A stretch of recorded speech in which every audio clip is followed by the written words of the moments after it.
Hi hello friends, welcome to సుంత DSC channel. Friends, ఈరోజు వీడియోలో మనం చూడండి, సైకాలజీలో ఇంపార్టెంట్ టాపిక్లోని ఒకటైన వికాస నియమాలు లేదా సూత్రాల నుండి మనం డిస్కస్ చేసుకోబోతున్నామండి. ఎవరైనా నీ వీడియోస్ని ఫస్ట్ టైం చూస్తున్నట్లయితే నా వీడియోస్ని లైక్ చేసి షేర్ చేయండి ఫ్రెండ్స్. అలాగే నా ఛానల్ని సబ్స్క్రైబ్ చేసి నన్ను సపోర్ట్ చేయండి ఫ్రెండ్స్. చూడండి, మనకి ఈ యొక్క సైకాలజీలోని వికాస సూత్రాలు లేదా నియమాల నుండి మనకి ఖచ్చితంగా బిట్స్ అనేవి ఇస్తారండి. ఒక 3 లేదా 5 బిట్స్ అనేవి మనకి కంపల్సరీ ఈ యొక్క సూత్రాల నుండి మనకి అడుగుతారు.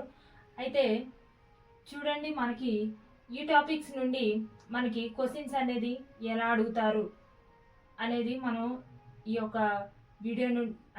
వీడియోలో మనం డిస్కస్ చేసుకుందామండి.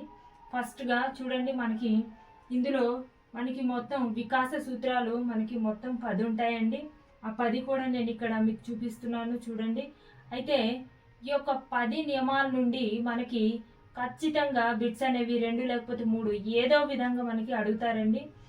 అలా అడిగినప్పుడు మనం ఆ యొక్క బిట్ని మనం ఎలా ఆన్సర్ చేయాలి అనేది మనకి ఫస్ట్ ఆఫ్ ఆల్ తెలిసి ఉండాలి. తెలియాలంటే మనం ఆ టాపిక్ని చదవాలండి. అయితే నేను చెప్పే ఒక సజెషన్ ఏంటంటేనండి, చాలామంది చదువుతారు, ఎక్కువ చదివేస్తారు.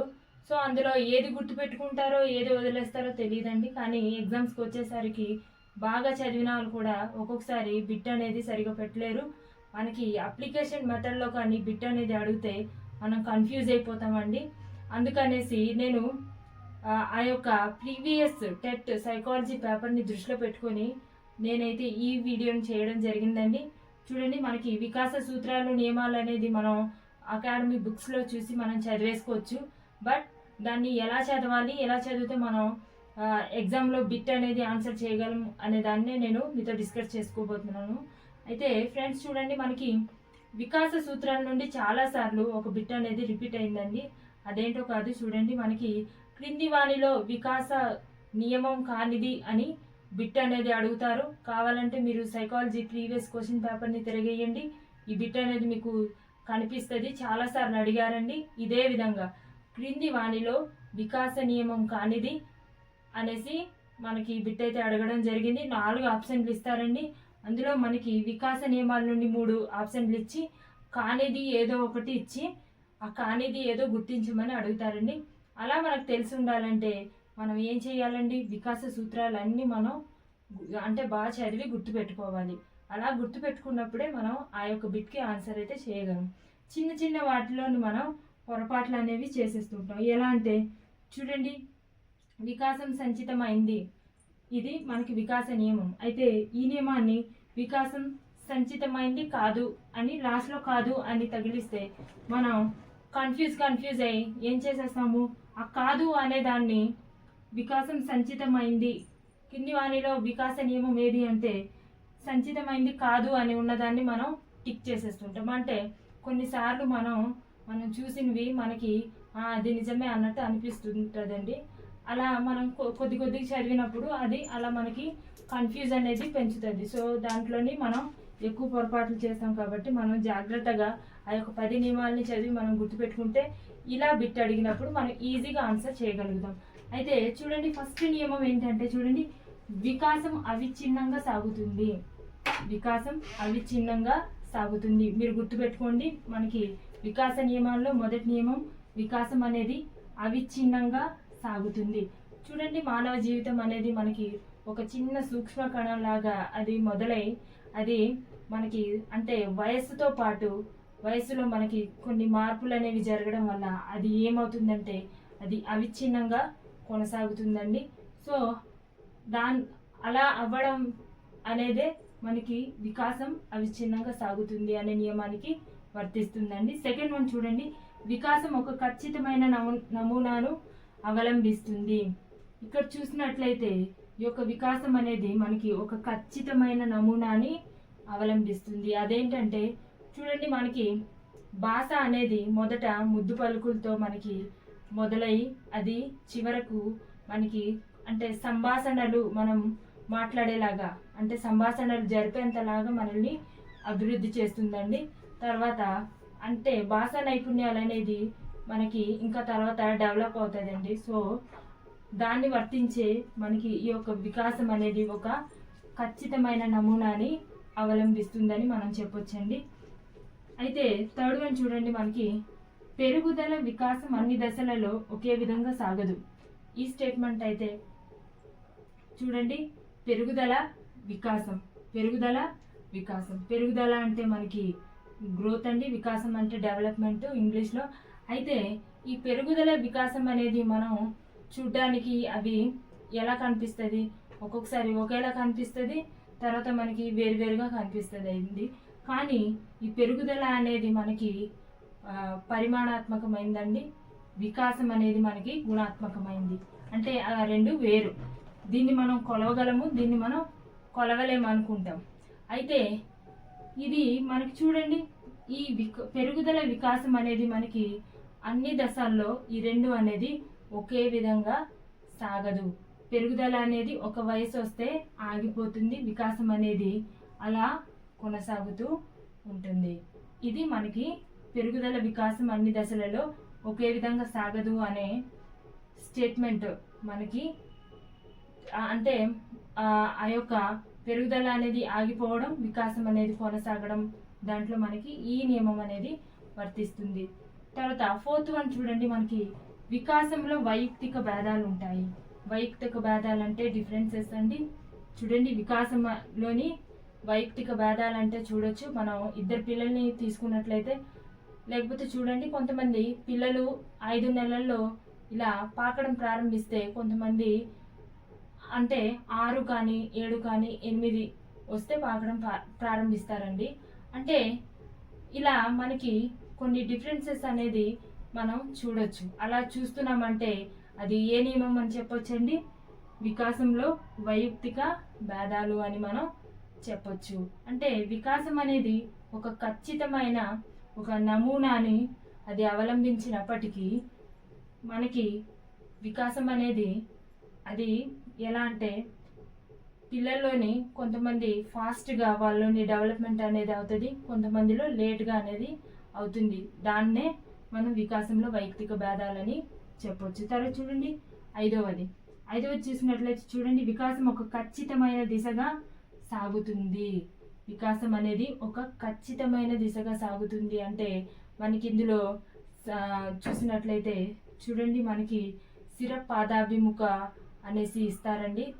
ముందుగా శిశువు తలను నిలిపి, తర్వాత నడుముని నిలిపి కూర్చోవడం, ఆ తర్వాత కాళ్ళతో నడవడం అనేది ప్రారంభిస్తాడు. తర్వాత సమీప దూరస్థ అంటే ముందు పెద్ద కండరాలకు అంటే పనిని అప్పచెప్పి, తర్వాత చిన్న కండరాలంటే చేతి వేళ్లతోని వస్తువుని పట్టుకోవడం అనేది చేస్తాడు. అంటే దానికి సంబంధించిందే మనకి వికాసం ఒక ఖచ్చితమైన దిశగా సాగుతుంది అని మనం చెప్పొచ్చు. తర్వాత చూడండి, 6వది వికాసాలు పరస్పర సంబంధం కలిగి ఉంటాయి.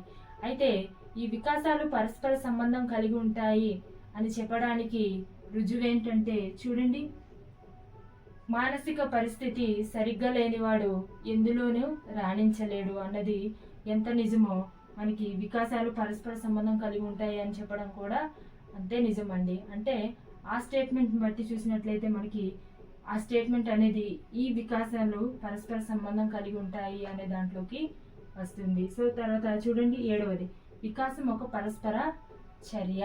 చూడండి, వికాసం అనేది ఒక పరస్పర చర్య. మనకి అనువంశికత ప్రభావం వల్ల మనలో సహజంగా ఉండే ఏవైనా సామర్థ్యాలు మనకి పరిసరాల్లోని పరిసరాల్ని ఆ యొక్క అనువంశికత ప్రభావం వల్ల వాటిని పరిసరాల్ని తనకు అనుగుణంగా మార్చుకోవడం అనేది మనకి జరుగుతూ ఉంటుంది. దాన్ని మనం వికాసం ఒక పరస్పర చర్య అని చెప్పుకోవచ్చండి.